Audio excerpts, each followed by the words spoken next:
11월 11일 오늘 만나 성경 말씀은 디모데전서 6장 11절에서 12절입니다. 하나님의 사람이여, 그대는 이 악한 것들을 피하십시오. 의와 경건과 믿음과 사랑과 인내와 온유를 좇으십시오. 믿음의 선한 싸움을 싸우십시오. 영생을 얻으십시오. 하나님께서는 영생을 얻게 하시려고 그대를 부르셨고, 또 그대는 많은 증인들 앞에서 훌륭하게 신앙을 고백하였습니다. 아멘. 오늘 만나로 만나주시는 하나님을 기대합니다. 우리의 신앙적 실존을 신학적으로 표현할 때 이미와 아직이라는 말을 자주 사용하곤 합니다. 이미는 하나님 나라가 예수님의 오심과 함께 이미 시작되었다는 의미입니다.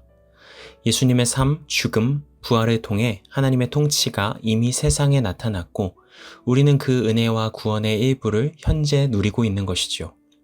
반면 아직은 하나님 나라가 완전히 이루어지지 않았다는 것을 말합니다.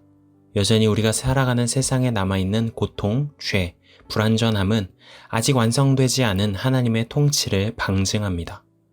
우리의 신앙적 실존은 이미와 아직 사이의 어딘가에서 나아가기도 하고 정체되어 있기도 하고 때로는 퇴보하기도 합니다.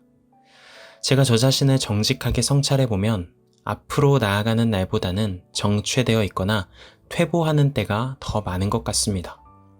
나아짐을 향한 한 걸음은 매우 어렵고 더디지만 언제나 나빠지는 한 걸음은 너무나 쉽고 빠르기 때문입니다.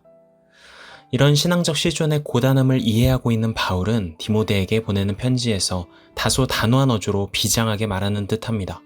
믿음의 선한 싸움을 싸우라고요. 치열한 싸움이라고 표현되어야 할 정도로 우리의 신앙생활은 쉽지만은 않습니다. 바울은 11절에서 디모데에게 말합니다. 그대는 이 악한 것들을 피하십시오. 의와 경건과 믿음과 사랑과 인내와 온유를 좇으십시오. 여기서 말하는 악한 것들은 바로 직전에 나오는 돈을 사랑하는 탐심이기도 하고 동시에 지금까지 언급했던 모든 욕망과 죄악을 통틀어서 하는 말이기도 합니다. 우리의 마음을 무너지게 하고 병들게 하는 악한 것들을 피하는 싸움, 그리고 주저앉고 싶은 순간 다시 용기를 내어 믿음을 향하는 싸움, 상처받더라도 다시 사랑하기를 택하려는 싸움, 당장 보이는 것이 없다 할지라도 인내하고 견디는 싸움. 이 모든 선한 싸움을 우리는 계속해서 감당해 나가야 합니다. 우리가 살아가는 이미와 아직의 사이라는 시간은 이렇게 고단하고 지난한 시간들의 연속이죠. 이렇게만 생각하면 우리가 걸어야 할 신앙의 걸음, 믿음의 선한 싸움은 너무 무겁고 포기하고 싶은 그 무엇으로만 느껴집니다. 그러나 이 고된 걸음을 넉넉히 걷게 하시는 하나님의 은혜가 있습니다. 오늘 본문에서 주목하고 싶은 표현은 바울이 디모데를 향해 부르고 있는 하나님의 사람이라는 호칭입니다. 바울은 디모데의 정체성을 꿰뚫는 표현을 의도적으로 사용하고 있는 것이죠. 세상의 여러 문제와 고난으로 인해 존재가 위축되고 여러 관계의 문제들로 마음이 무너지려 할 때, 그래서 내가 나를 보더라도 한심하게 느껴질 때, 그런 때에도 흔들림 없는 우리의 가장 근본적인 정체성이 있습니다. 그것은 우리는 그럼에도 하나님의 사람이라는 것이죠. 제가 좋아하는 미생이라는 웹툰이 있습니다. 만화를 보면 주옥 같은 명대사들이 많이 나오는데요. 그 중에 한 장면을 소개해드리고 싶습니다. 주인공 장그래가 열심히 노력해보지만 여전히 계약직 근로자에 불과한 초라한 자신의 모습을 보면서 좌절하고 마음이 무너지는 상황이 있습니다. 그런데 그 순간 우연히 어머니의 전화통화를 엿듣게 되면서 자신을 여전히 믿어주시고 응원하시는 어머니의 마음을 확인하게 되는 순간이 있습니다. 그리고는 스스로 이런 말을 되냅니다. 잊지 말자, 나는 어머니의 자부심이다. 모자르고 부족한 자식이 아니다.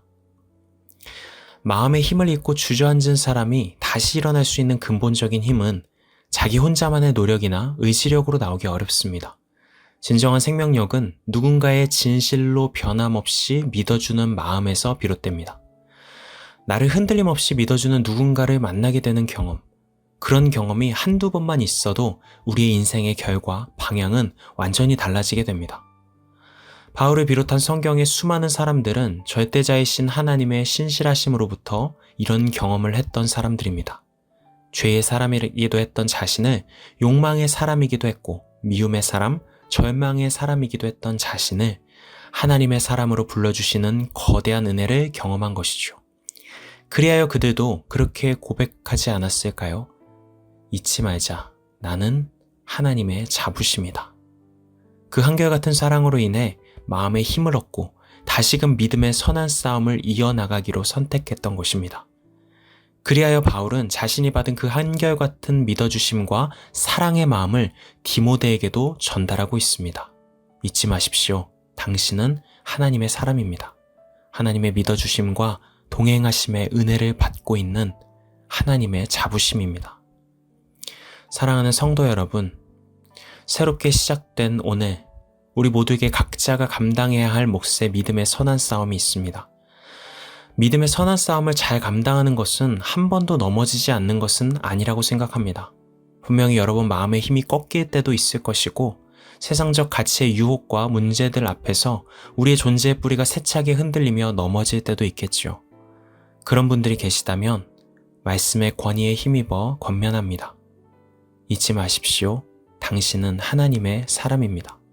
당신이 당신 자신을 초라하고 한심하게 바라보는 그 순간에도 하나님은 여러분을 선택하고 부르신 것에 후회하지 않고 계십니다. 당신은 하나님의 자부심입니다. 이 무거운 사랑에 힘입어 포기하지 않고 이미와 아직 사이의 시간을 살아내시는 여러분 모두가 되시기를 축복합니다. 기도하시겠습니다. 하나님, 나는 하나님의 사람입니다. 하나님의 한결같은 기대와 믿어주심을 받는 존재입니다. 그 사랑에 힘입어 오늘도 마땅히 감당할 믿음의 선한 싸움을 포기하지 않도록 우리를 인도하여 주시옵소서. 예수님의 이름으로 기도드립니다. 아멘. 이제 두 가지 기도 제목으로 함께 기도합니다. 첫 번째로 오늘의 말씀에 따라 기도하겠습니다. 하나님의 사람으로서의 정체성을 잃어버리지 않고 믿음의 선한 싸움을 신실하게 감당할 수 있도록 인도하옵소서. 두 번째로 이번 주에 대학 수학 능력 시험을 앞둔 수험생들을 위해 기도하겠습니다.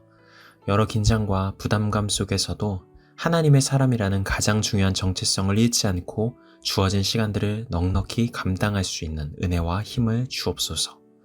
이 제목으로 기도하신 후에 개인 기도로 나아가시겠습니다.